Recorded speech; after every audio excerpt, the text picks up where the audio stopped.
자, 근데 우리가 본격적으로 좀 얘기를 해봐야 될 것 같은데요. 무슨 얘기를 해야 되냐면 제가 오늘 아침에 한겨레 신문보다 깜짝 놀랐는데 드디어 나왔습니다. 노상원. 네, 이 얘기부터 좀 해봐야 될 것 같아요. 노상원을 모른다고 했습니다. 윤석열. 그런데 알고 보니까 2020년부터 노상원은 YP? JYP도 아니고 뭐야. 윤 프레지던트의 약자인 것으로 추정하더라고요. 그러니까 대통령 윤석열 대통령 만들기 프로젝트가 2020년부터 시작되었다. 본인은 블랙박스에서 나온 거잖아요. 3, 4년 전부터 나는 그를 알고 있었다. 이런 겁니다. 예, 어떻게 보셨습니까? 그러니까 노상원이라는 사람이 전직 정보사령관인 건 알겠고 김용현 전 국방부 장관과 친분이 있는 건 알겠는데 도대체 윤석열이 그렇게 중대 결심을 했다는 비상계엄 내란 사태에 왜 개입했을까가 굉장히 궁금증이었거든요. 네. 이걸 통해서 그 실마리가 풀리기 시작했다라고 보여지는 것이고 어떤 거냐. 기본적으로 윤석열을 대통령으로 만들기 위해서 심지어 이 계획이 맞다고 한다면 검찰총장 시절부터 문재인 정부와 각을 잡고 싸우던 그에게 정치인의 길, 대통령의 길에 비전을 제시했던 사람이 바로 배우의 노상원이라는 사람이 있지 않았는가를 의심을 하게 되는 것이고 일단은 계획이 크게 세 가지거든요. 문건명이 식목일 행사 계획이라는 게 있고 YP 작전 계획이라는 게 있고 YR 계획이라는 게 있는데 첫 번째로 식목일 행사 계획이라는 것이 굉장히 어떻게 보면 뚜렷하게 이정표를 제시를 합니다. 퇴임 시에 어떻게 해야 되는지 예를 들어 시점을 정해주는데 2021년 4월 7일이 서울시장 재보선인데 그 전에 나오는 것이 좋다고 했는데 실제로 3월 4일에 사퇴를 합니다. 그 이행 계획에 따라서 지키게 되는 것이고 그 이후에 퇴임 이후 정치 참여 방안이라든가 동력 유지 방안을 제시하는데 실제로 계획에 명시된 대로 윤석열이라는 사람이 이행한 흔적들이 남아 있습니다. 이쯤 된다면 노상원이라는 사람은 오랜 윤석열의 정치 참모일 갈 개연성이 높은 것이고 그때의 인연을 통해 가지고 결국은 비상계엄이라는 국민을 압박하는 굉장히 불공정한 수단을 강구할 때도 핵심적인 브레인 역할을 한 것으로 보이기 때문에 노상원에 대한 진상규명과 제대로 된 수사 필요성이 다시 한번 높아졌다. 이렇게 보여집니다. 네, 그러니까 그 노상원 수첩 사실은 그 노상원 재판마저도 지규현 판사가 비공개 재판하고 기자들마저도 몇 분 만에 이제 다 나가라 그래서 취재를 못 하고 있지 않습니까? 뭐 국가 안보를 이유로 그랬는데 실제로는 이 노상원이라는 사람이 사실상 윤석열의 최순실이었던 것은 아닌가라는 의심마저 생깁니다. 근데 사실 최순실 너무 많다라는 생각이 들긴 하는데요. 명태균도 최순실들 그렇죠. 보면서 도통 몇 명인가 이런 생각하기를 했었습니다. 노상원 씨만이 아니라 이런 식으로 비선 소위 말하는 약간 무속적인 그러니까 노상원 씨 같은 경우에도 무속인이라서 햄버거 모살 굉장히 의혹이 있지 않았습니까? 그러니까 그런 식의 뒷배가 몇 명이나 있는 것이고 윤석열은 도통 스스로 한 게 무엇인가라는 생각을 하게 만드는 기사라는 생각이 들긴 했었는데요. 말씀하신 것처럼 노상원의 면모라고 하는 것은 윤석열 씨가 정치인으로 데뷔하는 그 과정에서의 역할만이 아니라 결국 비상계엄에서 무엇을 했는지에 대한 그 끔찍한 계획을 세워놓고 그것이 실제로 실행되지 않았다고 하더라도 벌어졌을 문제점들에 대해서는 아직 안 밝혀진 게 너무 많아가지고 그 이야기에 대해서 좀 명명백백하게 밝혀져야 될 게 너무 많다. 그러니까 그 노상원이라고 하는 사람의 영향력이라고 하는 것이 단순히 계엄만이 아니라 오랫동안 유지되어 왔다라고 하는 것을 본다면 좀 의심스러운 지점들이 이렇게도 많구나라는 생각이 들고요.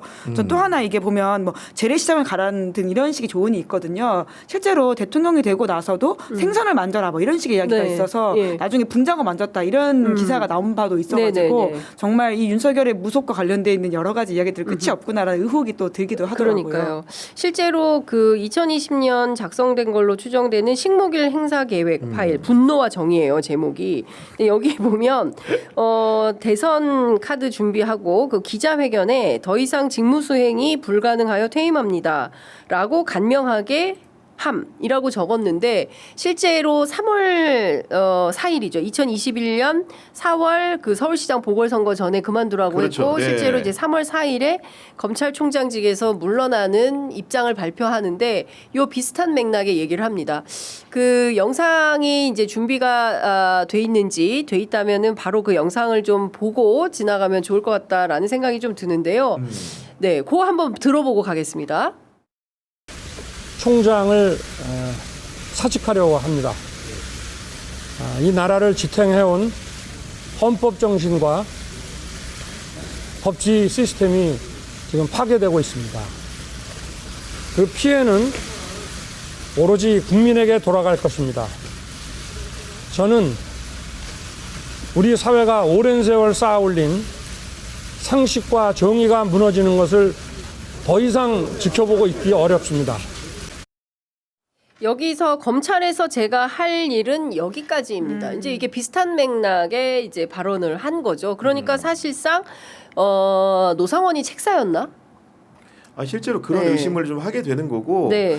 이게 식목일 행사 계획뿐만이 아닙니다. 아까 서두에 설명드린 대로 네. 그 YP 작전 계획이나 YR 계획에 나오는 내용들도 상당 부분이 네. 시기적으로나 내용적으로 이행됐을 것을 보이는 그 상황이거든요. 네. 게다가 심지어 노상원 스스로가 이제 주변인들을 만나서 증언을 한 게 우리가 알고 있는 것처럼 비상계엄에서 가장 주요한 모의 현장 중에 하나였던 햄버거 회동에 대해서도 그렇죠. 그 자리에서 뭐라고 얘기했다는 겁니까? 노상원이 윤석열에 설명하면서 김용현 전 장관과 만났는데 본인한테는 거수 경례를 했다는 식으로 말했다는 거는 기본적으로 대통령이 나만 경례했다. 그렇죠. 내가 이런 사람이다. VIP가 노상원한테 격려할 이유라는 거는 그 앞에 있었던 여러 가지 은덕이 없다면 네. 굳이 그렇게 할 이유도 없는 거고 그렇죠. 그렇게 행위할 여러 근거가 없는 것인데 그렇게 네. 했다라는 것은 기본적으로 예. 노상원 말이 사실이라고 한다면은 윤석열이 여러 가지 정치적 여정과 진로를 정하는 과정에서 네. 혁혁한 공을 세웠다고 의심할 수밖에 없다.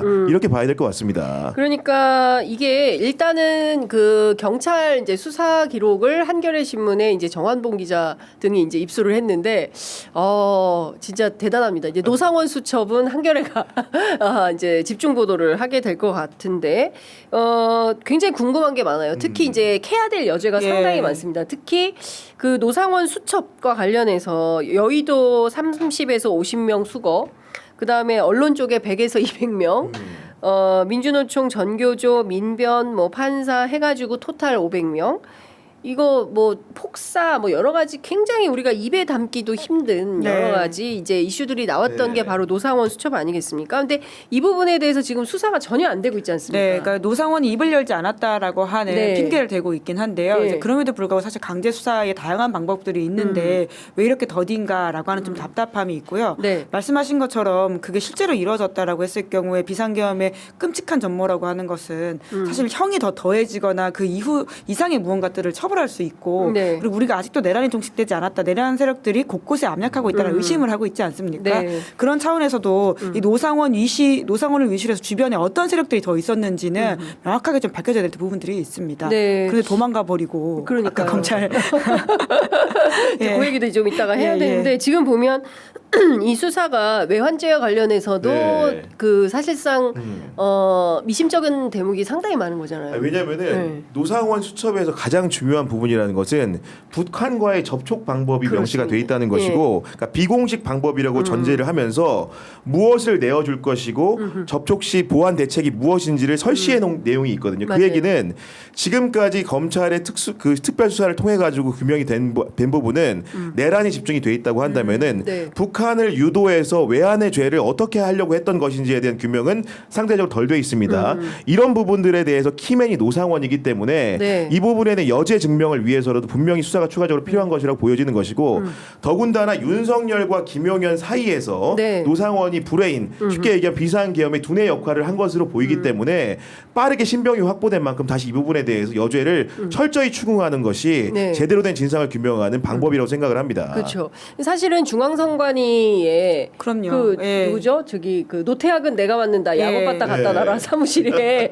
전 너무 그게 끔찍한 건데 고문을 하려고 했었던 거 아닙니까? 네, 그것 말고도 뭐 작두라든지 그렇죠. 다양한 것들이 예. 이제 있었다라고 하는 의심을 받고 있고요. 예. 이제 그런데 결국은 이제 특검 이야기로 갈 수밖에 없는 것 같습니다. 저희가 이 자리에서도 누차 말씀드렸었고 네. 이 수사의 미진함과 그리고 내란 세력들이 곳곳에 압력해 있다라고 하는 것을 뿌리 뽑으려면 결국은 지금의 수사 기관이 하기에는 이미 타이밍도 놓쳤고 신뢰도 얻고 있지 못하기 때문에 이제 정권이 바뀔 가능성이 굉장히 이제 커져 있는 상황에서는 네. 더 이상 거부권을 행사할 수 없는 상황이죠. 네. 그러면 이제 빨리 특검을 꾸려가지고는 정광석화처럼 사실 너무 늦긴 했지만 예. 그럼에도 불구하고 수사는 기세이기 때문에 네. 초기에 빠르게 진행을 해서 말씀하신 것처럼 외환죄 관련된 부분들도 네. 수사해야 된다라는 생각 듭니다. 그러니까.